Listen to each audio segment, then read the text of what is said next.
मित्रांनो नमस्कार. आम्ही आमच्या शेवग्याच्या बागेमध्ये आहोत. आता जी बाग आम्ही छाटली आहे, मला वाटतं मी मागच्या 4 तारखेला तुम्हाला या छाटणीचा व्हिडिओ केला होता. तेव्हा फक्त हे एकच शेत छाटलं होतं आम्ही आणि ती पलीकडची जी बाग आहे ती त्यावेळेस छाटणी चालू होती. परंतु आता जवळपास सगळीच बाग आमच्या शेवग्याची ही छाटणी पूर्ण झालेली आहे आणि फक्त छाटणीच पूर्ण झालेली नाही आहे, तर आपण शेवग्याची बाग बघा, ही बाग म्हणजे झाडांना पालवीसुद्धा फुटलेली आहे. असं नाही की सगळ्या झाडांना फुटली आहे, जवळपास 70 ते 80% झाडांना पालवी फुटलेली आहे. आता हे बघा, हे पालवी फुटली आहे, ती पालवी फुटली आहे. परंतु काही झाडं तशी पण आहेत की ज्यांना अजून पालवी फुटलेली नाही आहे, त्याचा वेळ लागतोय. आणि काही झाडं अशी पण आहेत की याला थोडासा बुरशीचा प्रादुर्भाव या ठिकाणी झाला आहे. हे याच्यामध्ये थोडंसं झूम करीते, याला बुरशीचा प्रादुर्भाव झाला आहे. आपण सहज शेती ज्यांना कळते ती माणसं ओळखू शकतात. याच्यामध्ये अळी पण निघालेली आहे. तर याचे फोटोग्राफ्स काढून मी आपले खर्ड्याचे जे इंगोले आबा आहेत त्यांना याचे फोटोग्राफ्स पाठवले होते. ते पाठवल्याच्या नंतर इंगोले आबाने काही मला उपाययोजना पण त्याच्यामध्ये सांगितल्यात की काय पद्धतीने स्प्रेइंग करायचं आहे. तर तो स्प्रे आम्ही घेणार आहोत. ऑलरेडी जर्मिनेटरचा आणि क्लोरोफॉरिफॉसचा एक स्प्रे मिक्स केलेला आमचा या झाडांना घेऊन झालेला आहे. परंतु आता हे अचानक तो जो बुरशीचा जो प्रादुर्भाव त्या झाडाला जाणवला आहे. तसेच काही झाड आहेत, तिथे एक झाड आहे, ते लांबून पण दाखवू शकशील तू. हे जे झाड आहे इथं सुद्धा बघा, हे साल काढली आम्ही, इथं सुद्धा बुरशीचा प्रादुर्भाव झालेला आहे. त्याच्यानंतर इथं पण एक बुरशीचा प्रादुर्भाव झालेला आहे. तर अशी काही झाडं आहेत. त्याला आता आम्ही असं ठरवलं आहे की हे जेवढा भाग बुरशीनी जे प्रादुर्भाव जेवढ्या भागावरती झाला तो भाग आम्ही कट करणार आहोत आणि त्याची फवारणी करणार आहोत. जसं की इथं हा भागच आम्ही काढून टाकायचं ठरवलेलं आहे. करवतीने याची पण छाटणीचा कार्यक्रम सुरू होईल आणि वरून जे इंगोले आबाने आम्हाला औषध दिलेलं आहे त्याचीसुद्धा फवारणी आम्ही या 1-2 दिवसामध्ये करून घेऊ. दोन्हीकडनं काम करूया. परंतु चांगली गोष्ट ही आहे की 70 ते 80% बाग ही अशा पद्धतीने याला पालवी फुटलेली आहे आणि याच्या आता पुढच्या उपाययोजना आम्ही करणार आहोत. याच्यामध्ये थोडीशी मित्रांनो चिंतेची बाब ही झाली की जसं हे तुम्ही पाहताय की बागेचा जो कट केलेल्या ज्या फांद्या होत्या आणि तो जो पाला होता जो इथे पडला होता, आता पाला तर ठीक आहे गळून पडला, पण फांद्या तशाच आहेत. मनामध्ये हे होतं की याला रोटावेटर करावा, म्हणजे ट्रॅक्टरच्या दोन्ही चाकामध्ये फांद्या सरळ अंथरून घ्यायच्या आणि डबल रोटर करायचं की ज्याच्यामुळे ह्याचा भुगा होईल आणि हा खत म्हणून जमिनीला उपयोगी पडेल. परंतु आमच्या गावाकडे आधेमध्ये पावसाच्या सऱ्या चालू आहेत आणि पावसाच्या सऱ्यांच्यामुळे आमच्याकडे काही फार मुसळधार पाऊस नाही आहे, पण इतर भागांच्या मानाने बरा पाऊस आहे.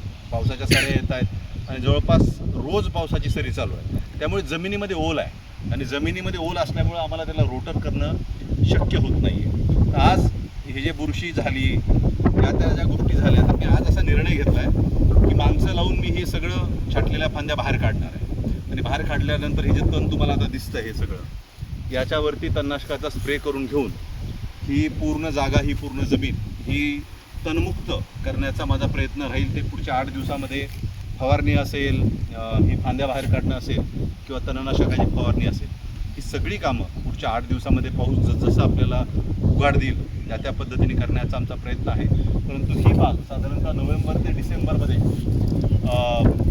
आपल्याला विक्रीसाठी शेंगा मिळाव्यात. नोव्हेंबर-डिसेंबरमध्ये या पद्धतीने ह्या बागेकडे लक्ष द्यायचा आमचा विचार आहे.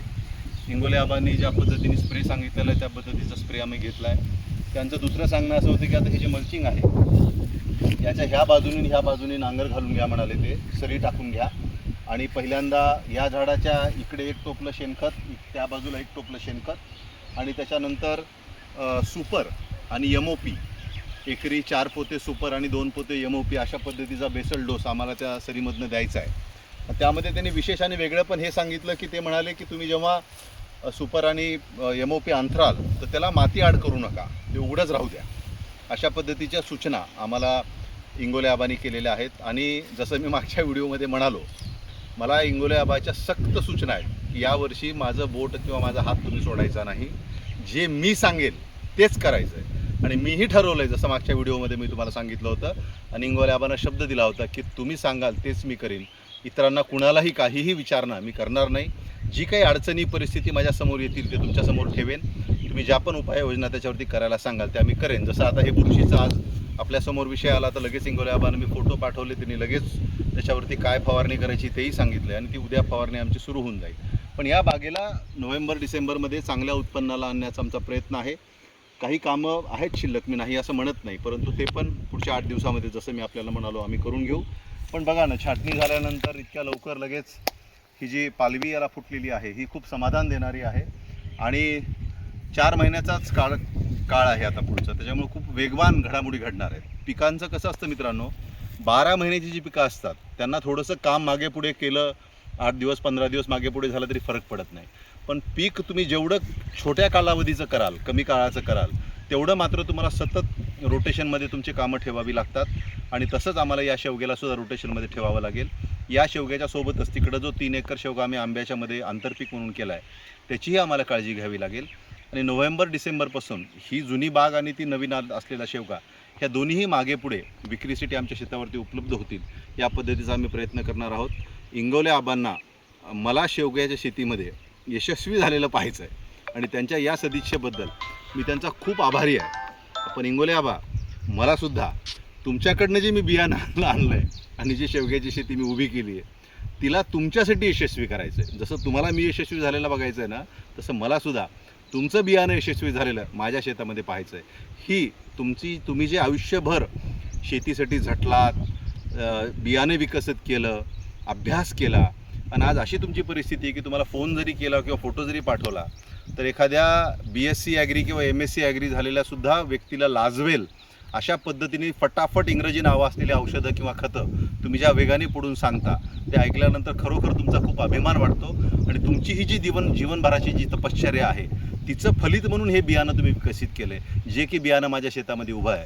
आणि माझा हा प्रयत्न राहील की तुमची ही तपश्चर्या फळाला लागली पाहिजे आणि माझ्याकडे येत्या नोव्हेंबर डिसेंबरमध्ये जे उत्पन्न निघेल ते विक्रमी निघालं पाहिजे आणि तुमची मान ताट झाली पाहिजे आणि तुमची छाती अभिमानाने फुगून आली पाहिजे. धन्यवाद.